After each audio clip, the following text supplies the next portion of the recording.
So Joey, here's the thing. I've realized that on Angeles Crest, like in the canyons, all of the fast drivers are typically in their like 40s and 50s. They have dead bods, right? Yes. So you can tell that they have muscle underneath that layer of fat. It's like very snugly fitted. But then if you look at all the professional drivers, they're almost always like 5'8" to like 5'11", skinny, athletic, impeccable smile, and short hair. Why is that? I mean, is there like a scientific reason behind that, or? It's interesting because I don't necessarily know if there is a direct scientific reason to an exact height for being a racing driver, but we are generally more on the smaller side. And I think that's because unlike other sports like, football, basketball, or baseball, where, being tall and strong has a significant advantage, in racing, the only requirement height-wise is can you fit in the car. So obviously, if you're, over 6'3", it's going to be a challenge in some cars, like a Miata. But generally speaking, the average, male height of, 5'8" to 5'11" seems to work pretty well. It's generally car specific because sometimes you can work around it, but definitely being in the, 5'8" to 5'10" range is kind of perfect, as your body will naturally fit the most amount of cars. Got it.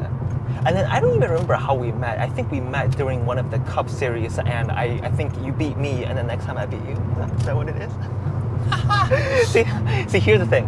I'm always a little bit nervous when I talk to professional drivers because I feel like I'm just showing off kung fu in front of Bruce Lee, so I have to like tune down a little bit. No, bring it all.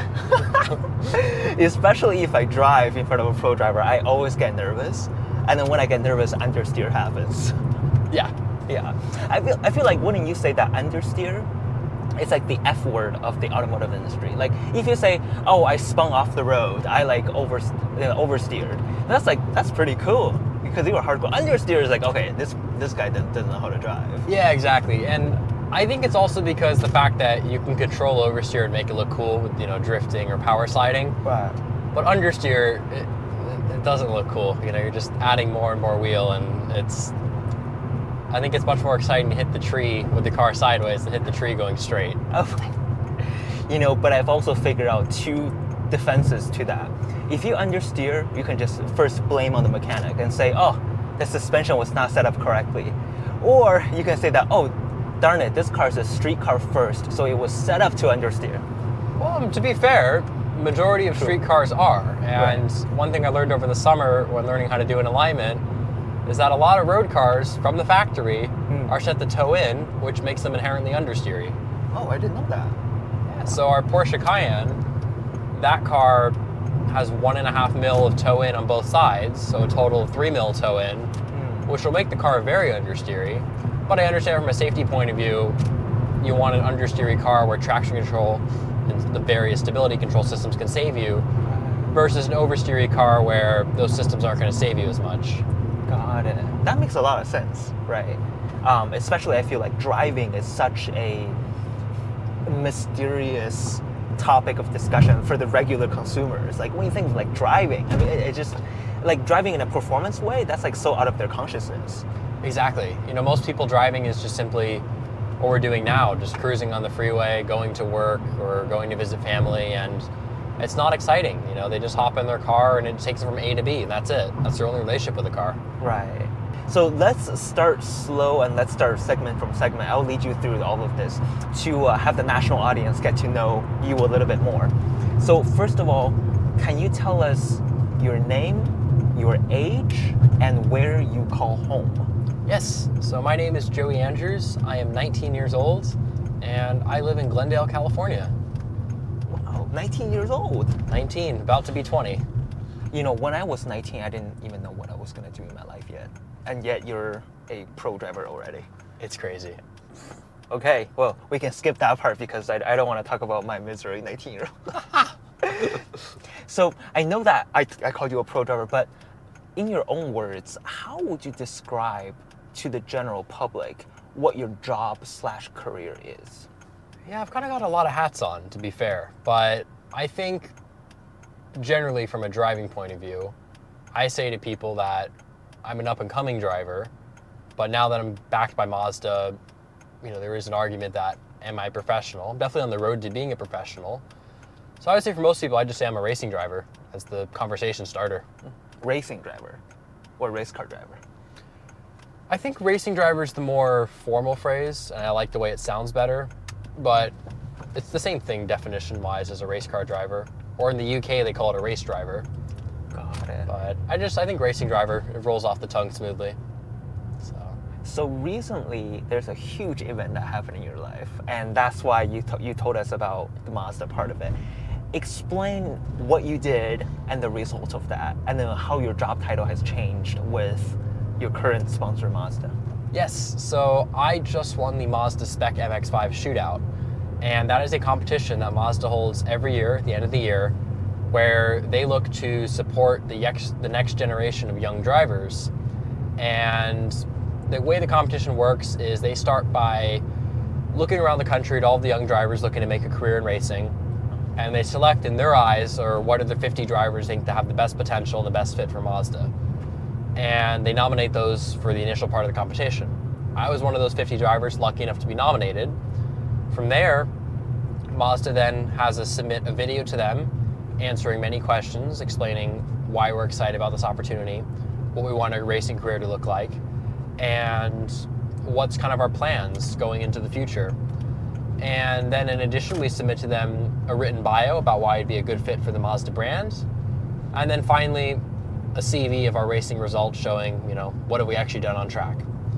And the goal of that is they want to understand who we are as a driver, both on track and off track, because of course, as they say in racing, win on Sunday, sell on Monday. So being a racing driver isn't simply the on-track product. I was lucky enough to be one of those drivers selected into the final 12, where I was then invited to the competition this year, held at Homestead Miami Speedway. And that competition was going to be a 3-day event, where day 1 would be our seat fit and kind of meeting everyone, learning what the event was going to be like. And then day 2 and 3 was the on-track action, where we would actually be racing each other. Although it wasn't a typical race, as there were only 3 cars that we'd be sharing with teammates. So essentially Mazda wanted to see our lap times. But it wasn't simply about lap times, it was about consistency and how we operate with engineers and mechanics, and can we build a team around us. From there, Mazda then narrowed it down to 6 drivers for the final session to select who would become the next Mazda Factory Driver. And I was one of those drivers who made it to the final 6. To that point, I was like, holy moly, there's actually a chance of winning this. And that whole weekend, I was thinking to myself, well, I don't know. I mean, I've been quick, but I was only 4th fastest, and only the top 2 were going to get a spot. And that last session, I put everything together, just drove purely on instinct. And when we went to the podium ceremony and they called my name as one of the next Mazda Factory Drivers 2025 in Spec MX-5, I was lost for words. And I still feel on top of the world. It's an amazing title to say now. And that's you. That's me. Joey Andrews, the new Mazda Factory Driver. Wow. What does a factory driver do? Yes, so in Spec MX-5, a Mazda Factory Driver is a driver that is being backed and partially funded on their season by Mazda, driving one of Mazda's cars.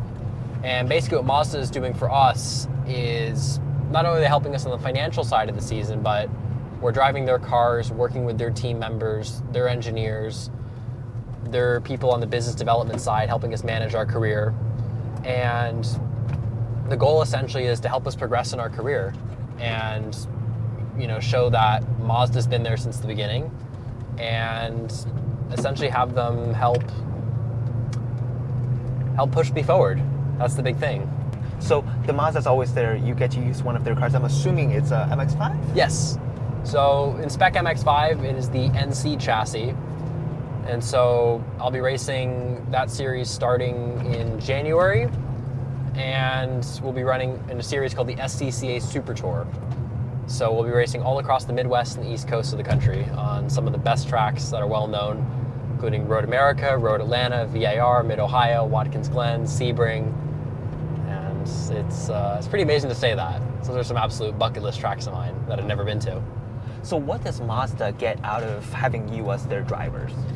The big thing for Mazda is showing the reputation in the motorsport community that they genuinely care about bringing up the next generation. You know, the one challenge in motorsport is until you're at the very top level, you're not being paid to drive, and you actually have to find the funding to drive because the driver is the customer, and that's simply how the business model works. So no matter how good of a driver you are, if you don't have the money to race, it will not happen. So for Mazda, they want to show that we're going to use our corporate money to help these drivers and give them the chance that they deserve. And so the factory drivers are paid by Mazda to race. Yes. Got it. And what kind of a role would you say, because you know there's like the motorsport, but there's also selling cars to consumers. Do you play a role in that consumer side of things too? You're racing? As of right now, not yet, but there are a couple drivers who have been in Mazda commercials and definitely helped on the promotion and marketing side of the road cars. And that's definitely a goal of mine because I do love Mazda's road cars. And the biggest thing in motorsport is win on Sunday, sell on Monday. And one unique part about Mazda compared to other manufacturers is even though the NC chassis MX-5 is no longer in production, they still make all the parts for it. And also, the evolution of that car is not dead. They are still coming out with new upgraded parts for that car. So really, even though it's an older chassis, that car is still evolving. And it's our job to show, here's what these cars can do. Can you tell us a little bit more about how you got into cars and what was the trigger point like? In other words, was there a single moment in time where you're like, oh, cars are cool, I might want to get into it? I think the initial point, but I wouldn't really call it a trigger point. When I was younger, I'd always go for rides in my mom's Porsche Boxster, but I was never really a car enthusiast. I just thought driving's fun.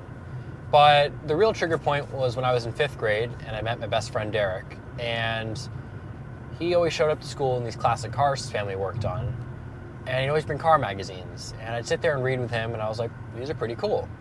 And one day he told me, he's like, Joey, you need to watch this TV show called Top Gear. So I went home from school that day, turned on the TV, watched Top Gear, instantly fell in love, and that was definitely the trigger point. Got it. So it's like a friend influence. Absolutely. You know what they always say, it's like the nurture part of it, the environment that you're in is so important to a person's development. And that's 100% correct. And I think for me, that was definitely the case of how I got into cars, was through Derek. Got it. And then so from that point on, can you describe, because you know, loving cars and getting into motorsport are completely different things. What was the initial point or trigger point is for your motorsport decision making? Yeah, the start of motorsport was really only a few months later, and there were 2 phases to it. Phase 1, I was 11 years old, and I said to my dad, I really want to go driving. And we were like, well, we don't know where we can go driving because you can't have a driver's license at 11 years old. So we just start Googling and we find indoor go-karting. So we went to the indoor go-kart place, instantly loved it, and I was like, this is cool. I want to go race cars, or at the time, race go-karts. But racing for me didn't really get serious till I was 14 years old when I found the outdoor go-karting track. And because I never came from a motorsport background, my only way into the sport was just through networking in the automotive community. And that's finally where I met someone who told me about Cal Speed Karting, which was the outdoor go-karting track in California, in Los Angeles at the time. And that's where it really all begun. Got it. And then from the age of 14, you took it seriously. How long did it take you to kind of think to yourself, like, okay, maybe this is going somewhere? I mean, in my head, of course, I'm going to say, oh, from day one, because I always imagined myself as a racing driver from the first day I drove a go-kart. But my parents definitely didn't. They saw it as a hobby. But when I was probably 16 years old, or actually, no, I would argue maybe even 15 years old during COVID, when I spent a lot of time sim racing as we had no racing available to us, that's where really things became serious. And my parents saw my passion, work ethic, and my vision on a first-hand point of view because I was home so much during that year. And that's where, when racing did finally return in the summer of 2020, they said, okay, it's really starting to ratchet up in the fact that I want to do this properly, full time. So overall speaking, during your career thus far, since you were really 14 when you took it seriously, were your parents supportive, or were there some objections? They were pretty supportive from the beginning, but there were definitely some objections. The biggest one was, obviously I had to stay in school, And most importantly, they also wanted to make sure that, you know, we were not overcommitting into something that was going to be a waste of time in the long term, meaning, you know, don't pour a bunch of time and money into something only for a few years later for me to be like, well, I'm not interested anymore. So there definitely were a couple objections there, but once they saw that I was dead serious about this, and then they also loved motorsport as well, it became a family adventure. And that's why, you know, all the races, both my parents go, where most kids, it's usually either the dad or often just by themselves. Were there any time where you guys feel the financial burden? Yes, I would say last year was definitely the first eye-opening season, because when you go from racing karting to cars, obviously you're in a machine that's way bigger and everything naturally costs more. So we knew that we had saved enough money to do one season of Spec Miata, and the idea was, I'll go race cars, we'll see what opportunities open, but realistically, like, we can't afford to go any further. So what then happened was, at the end of the season, we did a bunch of financial calculations, and we realized we actually came in a little under budget of what we were expecting. And I was able to get a few sponsors as well to help out here and there. And so we said, okay, 2024 can actually happen. And the 2024 season this year is really where my life completely changed on the car racing side, as obviously we won the NASA Southern California Championship and Teen Mazda Challenge for Spec Miata, and then getting nominated to the Mazda MX-5 Shootout and winning that, and now being a Mazda Factory Driver. You know, now there is definitely a future there, and it's no longer a pipe dream. And that must be super solidifying for, you know, to your parents, like, hey, Joey is really good at this. This is like a vote of confidence in your future career. Absolutely, and that was the biggest thing, was it was showing that, you know, all the hard work we were putting in was paying off, and it wasn't, rather than looking at it as a waste of money, we looked at it as an investment. And, you know, all of us are working flat out nonstop to make racing happen, from both a financial point of view, from a logistics point of view, from a competitive standpoint. You know, there's a lot of work that goes into it as a family. You know, it's not just simply me as the driver. Right. It takes a whole team. So what I'm hearing you say is that becoming a race car driver, not only is family support important, financial support important, but you also got to like really plan out your entire career track. Exactly. Can you describe, because we know that you got into racing from go-karting and you fell in love with it. Can you describe the process and the steps needed to become today's you, career-wise? Yes, so karting is an interesting one as a starting point, because obviously I always recommend starting there because the physics of a go-kart are truly unparalleled. You cannot get the performance you can get in a go-kart in any other car. You know, for example, everyone says, oh, well, my sports car can pull 1G in the corners. That's cute. A go-kart can pull 2.5 of purely lateral. You add in the vertical and the longitudinal G-forces, and you can pull up to 3.7. Can't do that in a road car. So karting is the best baseline, and also from a budgeting point of view, it's definitely the most affordable, and the competition is phenomenal. How many years of karting do you need to do to go to the next step?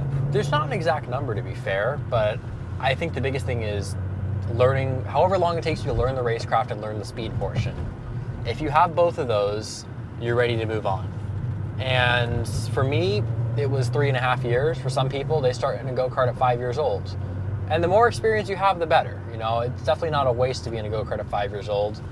But at the same time, me starting at 14, I proved that you don't have to start that young. You can still make a career starting later. But if I had a choice to start younger, of course I would. So let's say at that 3.5 year mark, do you have to win any races to move on to whatever the next step is? Technically, no. And this is the interesting part about the junior ranks in motorsport. It's not a meritocracy. So what ends up happening is the way it works is, until you're at the very top professional level, you're not being paid to race. So you have to bring the funding to a team. And so essentially, as long as you're a decent enough driver, you know, they're not going to hire some random rich guy who can afford it but can't drive a car. You know, they need someone who can drive it. But the priority is definitely, do you have the funding more than do you have the speed? Because you can always develop the speed, but at the end of the day, if you don't have the funding, logistically the season cannot happen. So it's kind of like you have to have the skill, but also the backing of having a team and the like the consistent cash flow. In the cash flow and the backing is really the most important part, unfortunately. And that's in the form of either you, your parents, your family, or a sponsor. Exactly. And at the end of the day, you have to get the money to the team one way or another. 99% of kids, it's purely family money. There's some who are very lucky and have investors from a young age who are providing a lot of money. I was lucky to have an investor help me last season.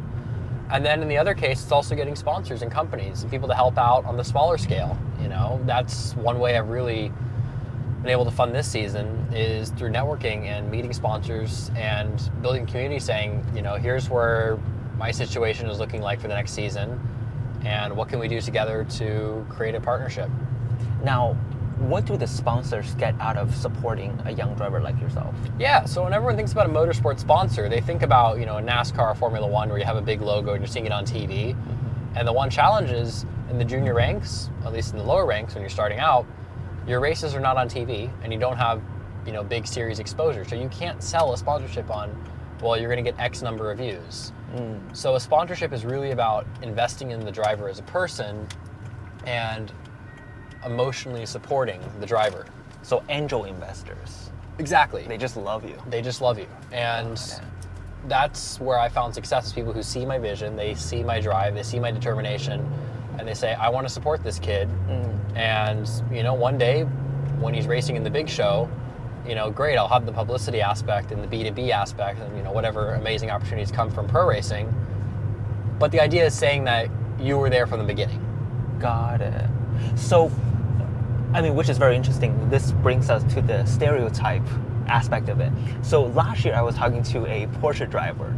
He's also a pro driver, and he was like, look, Jimmy, I'm gonna break it down to you. You have to be rich to go into racing. And just now you said 99% of the kids, younger kids, they had their parental support. Yep. So that's kind of true to some extent. 100%. How many people actually successfully get sponsorships, especially considering that they're all so young? Like, when I was 14, I didn't even know what networking is.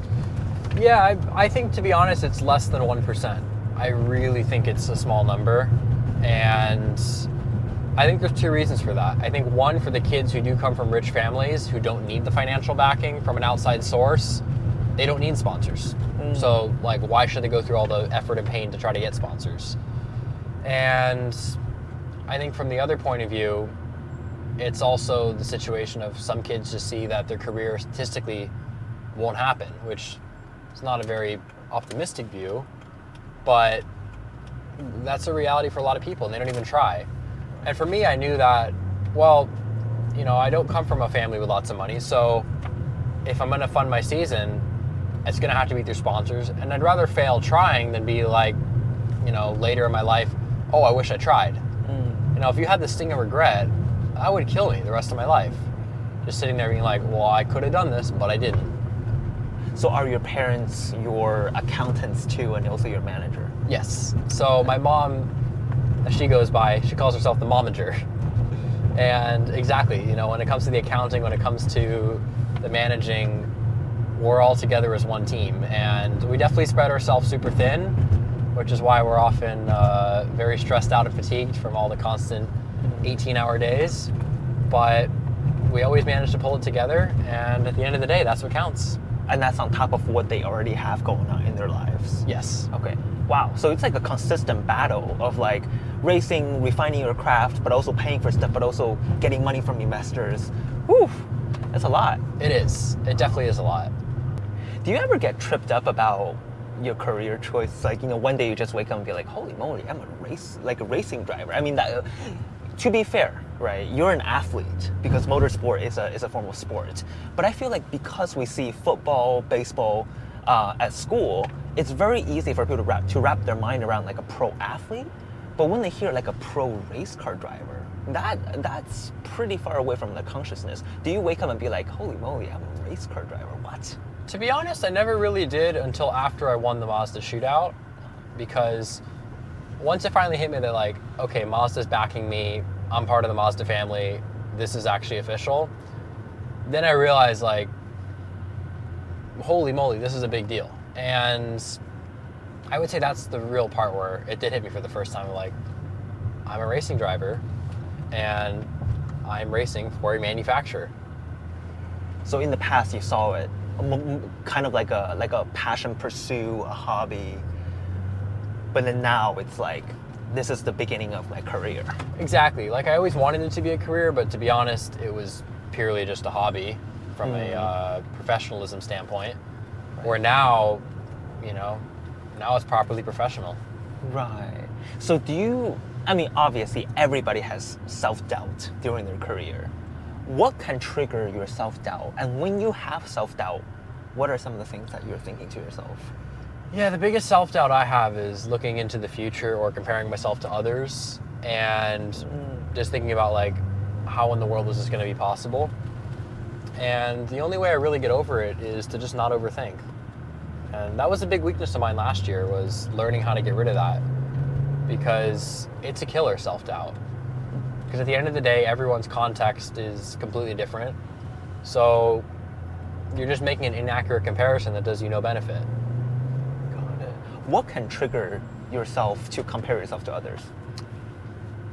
I think, honestly, it's having too much time on my hands and my brain just wanders away. Because I look at my career and I think, well, okay, well, what are people my age doing as well?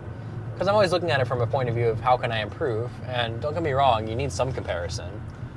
But sometimes you make comparisons that are unrealistic and the benefit isn't there. There's no actual value in what I was comparing or trying to compare to. Got it. Do you consider yourself cool that now you're a race car driver? What's funny was when I was in school, in high school, I always was like, not really. But then when I talked to people and told people about my passion, because I initially hid it from people, no one knew anything about me. I was a very private guy. And these people were like, holy moly, this is really cool, Joey. And I was like, I guess it is. How many people do get to race cars? That is a cool hobby to have, and obviously now a career. So I would say yes, now I definitely do consider myself a cool person. And my friends are always like, well, I'm friends with a race car driver. That sounds pretty cool. I was going to ask you that. I saw one of the comments on your Instagram photos of like, oh, I'm friends with a race car driver, coming from one of your friends. So they think it's cool? Absolutely. What else do they think? To be honest, I don't want to throw them under the rug, but I don't think they necessarily understand how the whole racing scene works, which is fun because it gives me an outside perspective. Talking to my mom and dad, they've been through the whole journey with me, so they understand it from an inside perspective. Where when I talk to my friends, they just think race car driver, racing around the country for Mazda, that's pretty amazing.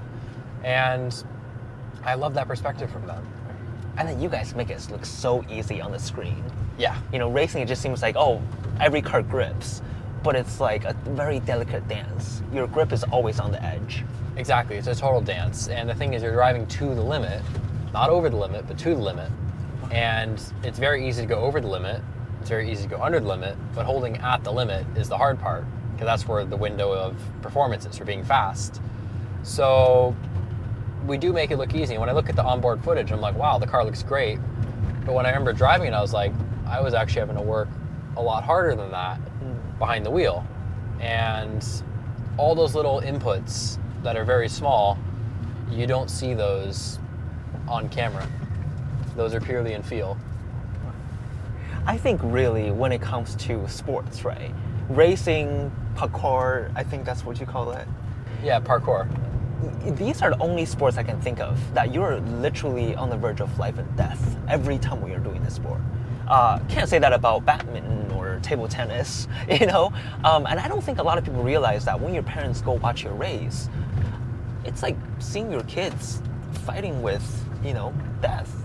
In a way, it's very dangerous. It is, and there's a great quote, I want to say it was from Ernest Hemingway. He said, racing, boxing, and mountain climbing are the only sports, the rest are simply games. And that danger factor is definitely there. And a lot of people always ask my parents, like, how do you feel watching your son race? And my mom gave an answer that I thought perfectly made sense. She said, the danger is definitely there, you can't ignore it, but I trust Joey as a driver, and there's never been a safer time to race. Wow. Basically what she's saying there is, yeah, the dangers are there, but the sport's only getting safer. It's not going the opposite direction. There's a constant push to improve. And that was part of the reason where she was comfortable with me racing, was she saw that, you know, this isn't just a bunch of people doing a stupid activity. They actually are, you know, scientific in their approach. Gotcha. So you're 19 years old, you're racing, but you're also in college. Correct. What are you studying? I am studying sports journalism at the Walter Cronkite School of Journalism at Arizona State University in downtown Phoenix. Wow. Okay. You know, I was going to ask you, why do you need a college degree to become to be a race car driver? But then I guess sport journalism, that makes perfect sense, because you can become a car journalist. Exactly, and you know, going the sports journalism route definitely helps me on track for being presentable with a good manufacturer. But to be honest, I've had that skill for long before I went to college, as I've known that's something important to work on. But the biggest thing was looking at my future. You know, racing is not going to be the only thing in my life. I'm going to keep myself plenty busy. And one of my other goals in racing, extending from my passion from purely driving, is being on camera and talking. And one of my career goals is to work on the media side of Formula One as a TV presenter. And you know, to the audience who don't know much about the professional racing scene, a race car driver is constantly running this, I would say, this campaign on yourself. You have to have the impeccable smile, the charm, the fan base, to be able to get sponsors and get the money for the next season, right? You're constantly planning ahead. So I think that studying sport journalism, being able to articulate this whole racing in your own words while still racing your own cars, this is all a part of the package of running your own campaign. It's all very holistic. Exactly, and that's the thing is, as a driver, you have to be the complete package, you know? If you're good off camera, or if you're good on camera and off track, but you can't drive the car well, no one's going to be interested. And the opposite is also true. You know, if you're good on track, but you're bad off track on camera, no one's going to be interested. You know, it's you got to wear many hats. And that's something that we talk about actually prior to this interview, that you said you've studied some of the pro drivers and they're all super likable off camera, off track.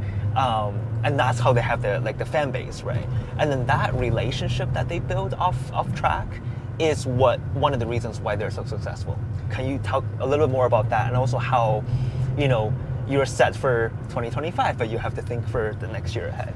Exactly. So one thing I've always done from my days in karting was having a social media page and bringing people along for the journey, because I understood that it was going to take a group of big supporters to make this happen. And I wanted to bring people along for the ride and show, you know, here's what it was like from day one. And you can scroll back to my Instagram all the way to 2018, before I was even racing go-karts, where most kids, you know, they are non-existent on social media and you have no idea who they are. And you have to be personable. And that's what I noticed about all the professional drivers who have successful careers and we know by name, is because they're likable, they have a story. You know, we want to hear what they're up to. We want to know, like, what are they doing to prepare for a race week, and why should I support that driver?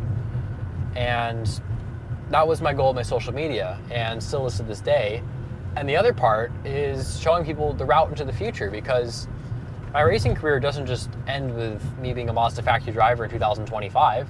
I got to look ahead. What about 2026? You know, my career goal is to win the 24 Hours Le Mans. This is one of the steps to getting there. So, how many years are you preparing yourself for Le Mans? My goal is to get there in 5 years. It's extremely ambitious. A lot of people think maybe too ambitious, but I like an ambitious goal because it keeps me motivated, it keeps me on track, and you got to set the bar high. But obviously, don't be too unrealistic. I said I want to get to Le Mans in 1 year. That's not going to happen. But 5 years, a lot can happen. You know, I think about 5 years ago, I was just getting into racing go-karts. So never say never. Does your contract with Mazda as a factory driver have a time limit? I don't know the exact details on that, to be honest, but what I do know is, as far as the 2025 season, it is for the full year. And the thing with Mazda that's unique when you win the shootout is, even if you're not selected as a factory driver necessarily for, you know, the following season, trying to move up to a series like MX-5 Cup or stay in Spec MX-5, the relationship with Mazda does not end. They're still going to help me in my career, and I'm still going to be part of the Mazda family.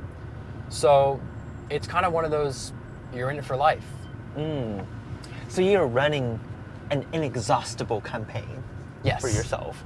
it kind of reminds me of like a presidential election. You got to lay out your plan, your vision, and tell a story. It's 100% the same. And it takes many years to build. It does. And I think that's actually a great analogy because in essence, you're trying to get supporters. You know, you don't have to, you know, get people to vote you in, but in one case, you know, you do need to have the financial backing, the emotional backing. You know, people want to like you, and you're right. You always are in the public sphere, and it's a non-stop job. You ready for some personal questions? Let's do it. Are your parents in the car business? No. So this is what's interesting is my mom is a graphic designer, and she came from the toy industry, working for Mattel and Disney. And then my dad, he's worn a lot of hats in his career. So I guess I'll start with the beginning of, after leaving the military, he then went into aviation, where he spent the majority of his life buying and selling airplanes, flying small airplanes, then managing airplanes, and really aviation is kind of the core of his life. But then over the last 6 years or so, he's ventured into working in one of his other hobbies, which is motorcycles. And so he's a motorcycle instructor for Bartels Harley Davidson, running the riding academy, teaching people how to get involved in the whole world of motorcycles. Wow. Okay. So it's a little bit closer to motorsport, but not quite. Yeah, you exactly. understand this thrill. There's a little bit of, there's definitely the boys' toys theme. You know, we definitely have that adrenaline rush in the family. Got it. Wow. So now, that being said, is making a living possible for a race car driver down the line? Absolutely. And what would that look like? How does that work? Essentially the way it works, and I'll give the example of sports car racing since that's what I'm trying to pursue. You want to be signed by a manufacturer. So whether that's, we'll use GT3 racing for example to make it easy, so we're on current standards. So let's say that's someone like Mercedes, BMW, or Porsche, or whoever. As a driver for that manufacturer, there's a base salary per year as you're working for that manufacturer. And then there's per race payouts based on results and kind of where they schedule you around. And then it gets confusing because they also use you on development of the road cars and getting your advice with engineers. So then if there's random testing. So it's not necessarily like a 9-to-5 job where there's a set salary if you make X amount per year. It's very specific per manufacturer based on what they want and what series you're running in as well. Got it. So that job title is brand sponsored driver, or? I guess it would just be professional driver or factory driver. But is that factory driver different from your factory driver? It is, because in my factory driver case, I'm still in the junior rank, so Mazda is giving me a free drive. I'm not being paid, I'm just breaking even, which is amazing. So what's different in pro racing is you're actually being paid and it's profitable. Why would it be profitable for Mazda to pay a driver to drive? Because in a series like GT3 or even sometimes an MX-5 Cup, where there are maybe a couple paid drivers, the biggest thing is the connection to the road car side.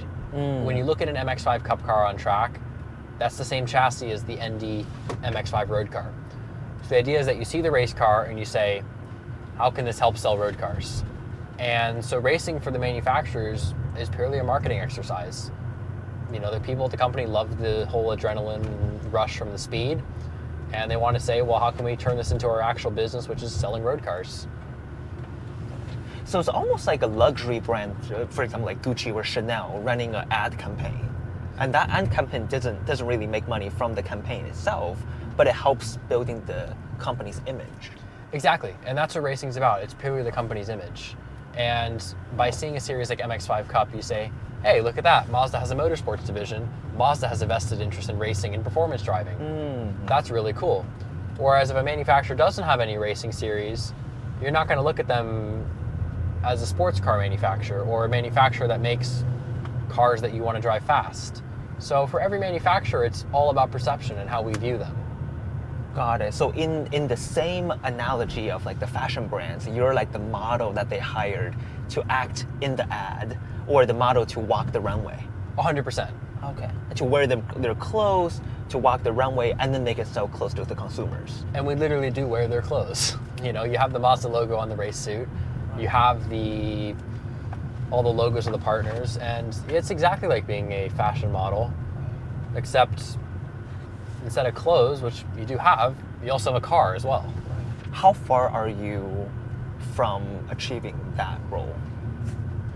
Well, if we stick to the 5-year plan, we're about 3 years away from that, or 2 years away. But Before Le Mans. before Le Mans, yeah. Before Le Mans, I think we're 4 to 5 years away. And I think from the point of view of being a professional driver for a manufacturer, we're about 3 to 4 years away. Okay, got it. Wow, so that's not too far away. No, exactly. It's super close. So that answers my question. So in between this time and when you become that, factory driver, and to you winning the Le Mans, during this time you still need sponsors, you still need help. Is that what it is? Exactly, and that's the thing is, until you're at the very top level, you have to find the funding. So it doesn't end here. Being a Mazda Factory Driver for 2025 is not the end. It's actually really just the beginning. The way I look at it is, now being able to say that I'm a Mazda Motorsports Factory Driver, it's not necessarily going to open any doors where everyone's going to be like, oh, come drive my car.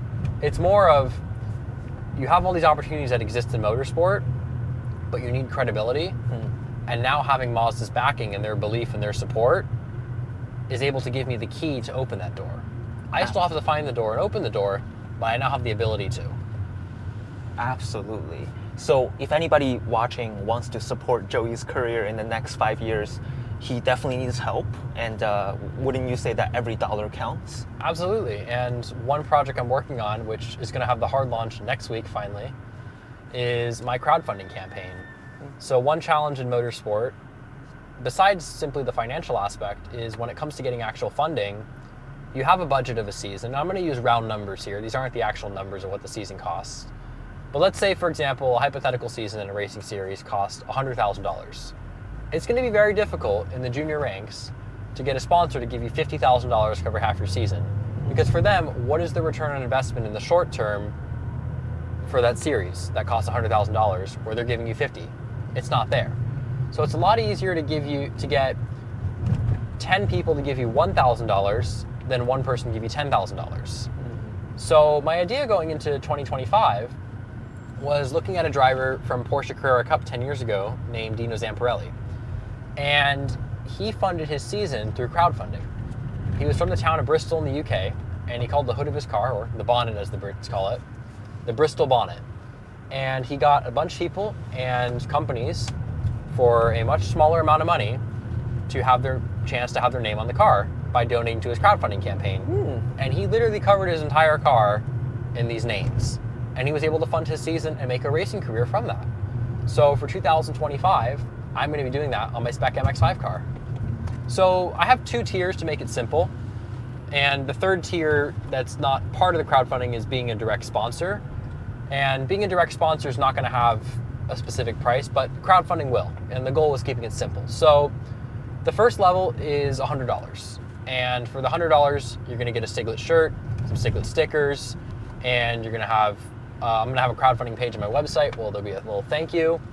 And you're going to be part of this group who will have the exclusive Stiglet merchandise that you can only get through the crowdfunding. Then at the $250 level is where you'll actually get to have your name on the car, in addition to all of the other benefits. So that way you can actually say your name is on the race car, and there's tangible evidence that you can show people that you can say you sponsored a race car. Got it. Wow, okay. How much money do you need for a season? For Spec MX-5, before I had the Mazda Shootout, I was projecting around $90,000. That was my goal. And that was basically including purchasing the car, then all the running costs of the car and the transportation. With winning the Shootout, we're still going to need a lot of money. And Mazda estimates that what they're providing is going to be worth around $50,000. Although what's unique about the Mazda Shootout, and this is part of the brilliance of Mazda, is what they give you is not $50,000 in cash. And that's important because if it's in cash, it's taxable. So they're going to be providing tires. And so things like tires and entry fees in the car. So that way, it's hard to put an exact number on it, but $50,000 is what they estimate. So we're about halfway funded for next season. So there's still a lot of work to do. But the other thing is, that's only the 2025 season that's halfway funded. We have to talk about the long term in 2026. Oh boy. And Jeez. one of my goals for 2025 is to be testing in a Mazda MX-5 Cup car and do a Mazda MX-5 Cup race. But that's completely separate to the budget that Mazda's giving me and at $90,000. So I'm still working nonstop to get the sponsors and investors, as I have to make, not just 2025 be amazing, but I want to make myself set up for a successful 2026. So is one season 1 year? Yes. Okay, just to clarify. So money aside, let's just take a little breather. I feel like when I heard that $90,000 number, I got a little headache. And most people naturally do. That is a lot of money. I don't know how you can handle that, like just crowdfunding that much, but it's definitely tough. And that just goes to show your commitment, because you made it. You made it all the way here. Exactly, and that's the thing is, I don't know exactly how that money's going to come in. It's not going to be 100% through crowdfunding, but it's all about, you shave a little bit here and there, whether it's, finding deals on your traveling, finding deals on your tires, finding deals on parts you buy. It's all about where can I slice parts of the budget to make it happen. Got it. That's what counts. Well, let's get to some of the fun questions I have for you. Let's do it. First of all, are you single? I am. Okay, I think everybody wants to know that. Yes. So how do you tell your dates what you do? Do you just say I'm a race car driver? Or? Pretty much. That's exactly what I say. And I like to keep it simple with people because obviously, as we've seen in this conversation, there's a lot to racing that definitely overwhelms people. So I start with the simple fact, I'm a racing driver. Have you said that yet? Because you only recently consider yourself a race car driver. I have, yeah. I've actually said it pretty early on. And I think because socially, when you try to explain to people that you're an up-and-coming driver, you're in the junior ranks, and they don't really want to hear details. They want to know, okay, what do you actually do? I race cars. Simple as that. What was their reaction? The reaction is often, wow, that's really cool. I've never met anyone who's done that. And that's true. There's not a lot of us drivers out there. And motorsport is kind of its own little hidden community. So the general public doesn't really get the chance to meet people who are involved in the industry, let alone who are drivers. So it sounds like they perceive it as a pretty cool thing. Absolutely. Okay. Would you say that, okay, because in today's climate, right, the economy is a little bit rough, inflation and everything. So I know that when it comes to dating, a lot of people want to find a partner that is loaded. So do you think that in that aspect, being a race car driver is a plus or a minus in today's socioeconomics environment? I think from a social point of view, definitely a plus. From an economic point of view, definitely a minus. Not to say that I'm not going to be able to afford to take someone to dinner. I'm not that stupid with my finances, but it's definitely a challenge to people when I explain that they see the outside of my life and they think, oh, you must have some extra money because you're racing cars and it's a hobby. And I'm like, no, it's my life. That's where all my money's going. That's where all my time is going. And I just have to fit my life into it one way or another. And it all revolves around racing. Got it. Have you ever had dates that just straight up asking you, how much money do you make? Or how does that work financially? Not on a first date, no. Okay. Got it. Second date, third date? Have anyone ever asked you? It's usually going to be, honestly, even later. It's going to be a fourth or into a relationship, I would say. Because it's such a detailed question that most people are still blown away by just the race car driver part, that they're not even prepared to ask questions.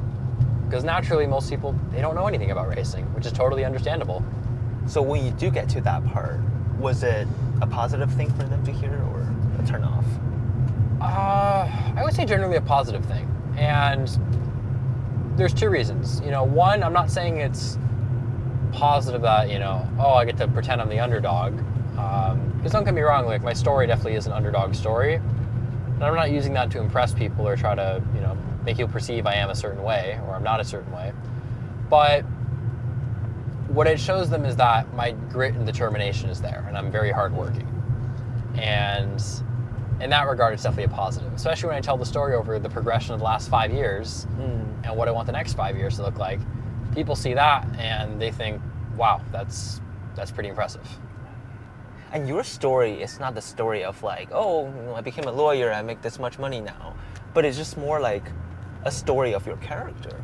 Exactly, and that's the unique part about racing is there's no direct path to get to the top. So when you're driving, it's a strange career to pursue because there is no like one thing of, well, here's where you need to go race, here's where you need to live, here's how much money you need to make, here's what series you need to go drive, here's what car you need to drive. There's so many ways to get to the top, and the question is, can you get to the top? But also, there's a lot of top-level series, so everyone has different career goals. So it's a very strange industry compared to, say, wanting to be a lawyer, where it's like, do well in school, take the right classes, go to law school, here's where you need to go apprentice, and it's very different in that regard. Wouldn't you say the entire automotive / motorsport industry is very abstract and somewhat unregulated? 100%. Right? It's like you got to forge your own path. You got to be very creative in terms of how you want to make money.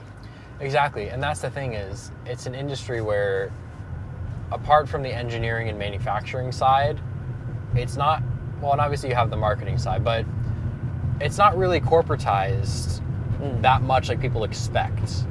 It's a lot of individual workers who are trying to find their path and where they fit in. And when you look at a manufacturer or you look at, a race team, there's so many people that are required to make the operation work, but yet every team operates completely differently. And that's what makes the industry very interesting. Unlike other sports industries such as basketball, you can just buy a ball and start it practicing. Exactly. There's so many prerequisites. Yeah, and that's the biggest challenge is I can't just simply go test a race car in my backyard. I have to go drive to a track or have my car here. Right now it's across the country, so even testing is a massive challenge, and that's part of the logistics you have to work out. Wow, Joey. So, at the end of the interview, I just want to ask you this: how do pro drivers like yourself typically see car people? Let me clarify. The car people are the ones who are very knowledgeable about like the 991.1. It's like they know every model of every car, but they don't race. They can't really drive that fast. How do you see people like that? I have two views, to be honest. I think the majority of people are nice people who, cars for them is a hobby. They love it, and they have the same passion that I do, except, for them it's not a career. And with those people, I get along great, and it's nothing but a fun time. Then there's another group of people where, for them, they act like they're know-it-alls, and I don't get pissed off at them because, as I've learned from one of my mentors, a great phrase, not my monkey, you just don't engage with those people. Or if you do, you find a way to humble them, but you be polite about it. I'm not one of those people who plays the politics game of, well, who knows who, and what have you driven, how much money have you made? I think that's a stupid game to play. And what's so interesting though? Like literally all of the pro drivers that I talk to tell me that, Jimmy, I have not even mastered the driving dynamics of the Miata yet. There's so much to learn, and every time they drive, they feel like it's a new lesson, right? Yeah. While the car people always feel like they need to upgrade to something newer. You see teenagers getting an M3 as their 18th birthday gift, and then 2 weeks later they crash on Angeles Crest, and you hear the news. And they get an M4. Right, or you see people driving like a Hellcat. I have no idea why they would be getting that car. I know you also see non-pro drivers claiming that, there's a huge difference between the GT3 RS and GT3, and then they say that they can feel it. I'm like, okay, what a stark contrast. Yeah, and I agree with you. A lot of people, they like to blame the equipment because they don't really want to explore what they can do as a driver because it takes time. And I'll give you a good story about the feel of a car. People say, well, this car does this car does that. Yeah, okay, someone can generally judge if a car is understeery or oversteery. But the fine details, it takes a very, very long time to judge. And I remember last year I was with a race engineer at Buttonwillow, and we were testing in the Spec Miata for the race weekend. And he decided to play a game of making blind setup changes. So essentially, he would change something on the car, and I have to tell him how is the car responding differently to the session prior. So we do things such as playing with the ride height, adjusting the rear toe, or playing with anti-roll bar stiffness. And the goal is for me as a driver to learn what does the car feel like and what do I like. And I failed the test miserably. He made some changes, I didn't even feel it. Like, he made one change where on the ride height, and this is the rear rake angle, so you're playing with the weight distribution, which massively affects how a car drives, made a huge change that would be considered unbelievably radical if you were to do it on a race weekend with a driver who actually could feel the car well. And I didn't even feel a difference. So that was me with 3.5 years of karting experience and a few months of car driving experience, failing that test. So for the average person who's never even driven a car on track, they're not going to feel the small differences. And so I guess the level of difference that we're feeling on track compared to the road is so minute and so small. I feel like your skill level has to be up there to really bring out the difference in cars. Exactly, and it's one of those things where it just takes time. There's a great phrase: seat time, seat time, seat time, and it's so true. And by the end of the year, my sensitivity on the car was phenomenal, to the point where I could detect parts that were failing way before they failed. And that's the difference between winning a race or having a DNF because the car broke down. And I would even say that, and correct me if I'm wrong, I would even say that very few people on this planet can really juice out every ounce of what a Porsche GT3 can offer. Exactly. And to truly feel the difference between like a regular GT3, I mean regular GT3 sounds ridiculous, and an RS version of it. Very few people. If you're not a professional driver, chances are you cannot feel the difference. Chances are that you cannot push that GT3 to the extent that you think that you're pushing. Well, exactly. And the other thing is, on the road, you literally can't. That's the funny part. A lot of people were like, well, I get to go 110 miles an hour on this road. Great. But guess what? You're braking at 20% of that car's capacity. That doesn't mean anything. You're cornering at 40% of that car's potential. That doesn't mean anything. Which is so funny to see Z06 being on sale, GT3s being sold as like a road car to civilians. Yeah. But I guess they're just collectibles for people at this point, Exactly. And for people, they see it purely as, it's an emotional investment and I want to go buy one. Right. Which there's nothing wrong with. As long as you buy the car with the right mentality of, at the end of the day, it's a road car. Because then people really get disappointed is when they take their favorite road car on a racetrack and they discover it's not meant for racing and it's not any good on track. That's a shocker for some people. That just goes back to show you that even car enthusiasts don't quite know what racing really looks like. A cup car is like just a piece of metal wrapping around you. I mean, that's actual racing. Are there any specific fitness and diet routine that you have to follow as a race car driver? Because I know that I have a pro driver friend who has a personal fitness coach. That there are exercises for like your ankles or like your core. Do you have anything like that? Yes, so I work with my physio named Greg, and he has a company called Racers Performance. And together we just started officially working this season, although I met him back when I was racing go-karts. And he basically puts together for me a whole bunch of training programs so I can ensure that on a race weekend I'm physically prepared as possible. And together this year, it's been incredible to see the progress I've made, because with him, it's all about details, just like driving, except on the health side. And,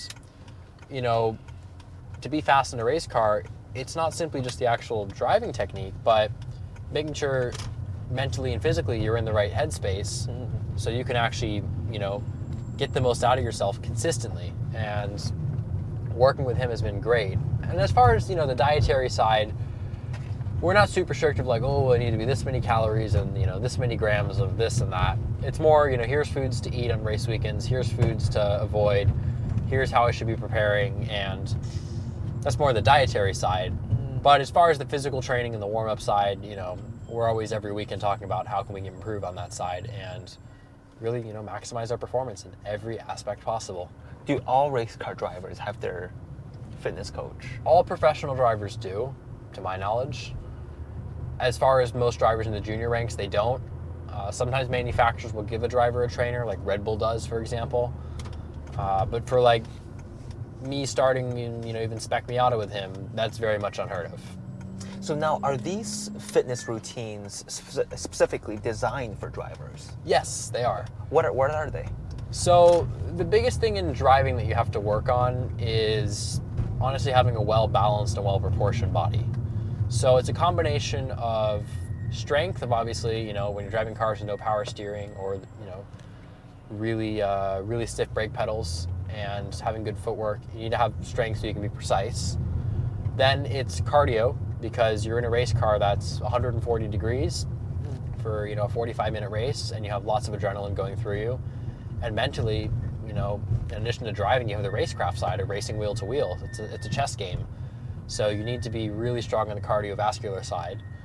And then the other part is flexibility and mobility, because when you're in a race car, you're sat in one position where you cannot move at all for 45 minutes or however long the race is, and you have to be comfortable in that car. And part of that comfort comes in making sure that your body can have really good mobility. Got it. And also understanding of your own physiology, so you can adjust your seats and pedal position accordingly. Exactly. And the seating position is one of the most important things. And I'm a driver who, I take a very long time my seat fit. Everyone knows. I've spent hours and hours and hours doing seat fits, but it's for a good reason, because when I'm in a race car, I'm genuinely comfortable. Most people, they look at it, they see the roll cage, see the seat with no padding, and they're like, whoa, this looks terrible, and the 5-point harness. But when I'm in there, I can fall asleep in the race car. I love it. So I'm very detail oriented about making sure it's exactly perfect, because when I'm in an environment where not only am I putting my life on the line, but I need to perform and be so precise, I want to make sure that I'm as comfortable as possible, and I'm ready to perform at my best. So is core exercise important? Yes, absolutely. The one thing when you're driving is, even though you're belted down and belted down really tight, your body still has a little bit of movement to it.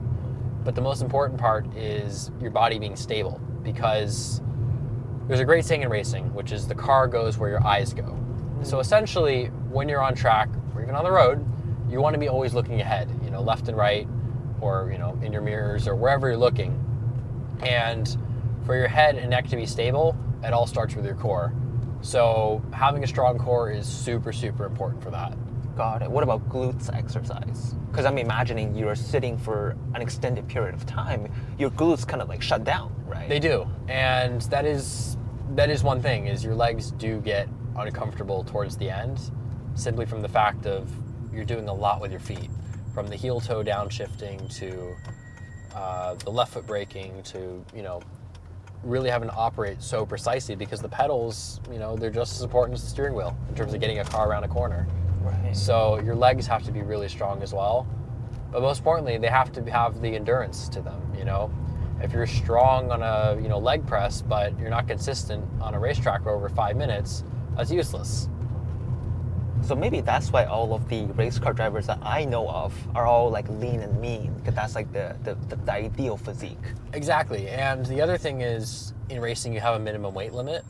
So you want to make the car as light as possible, but it's actually favorable if the driver is lighter than the minimum weight limit, because then when you add ballast to the car to meet the minimum weight limit, you can choose where the ballast goes, and that has a huge performance impact. Oh, I didn't know So that. if you can have the ballast on the floor of the car, that's a lot better than having the ballast in your shoulders, because you have a lower center of gravity in the car. Got it. So that kind of goes back to our first question.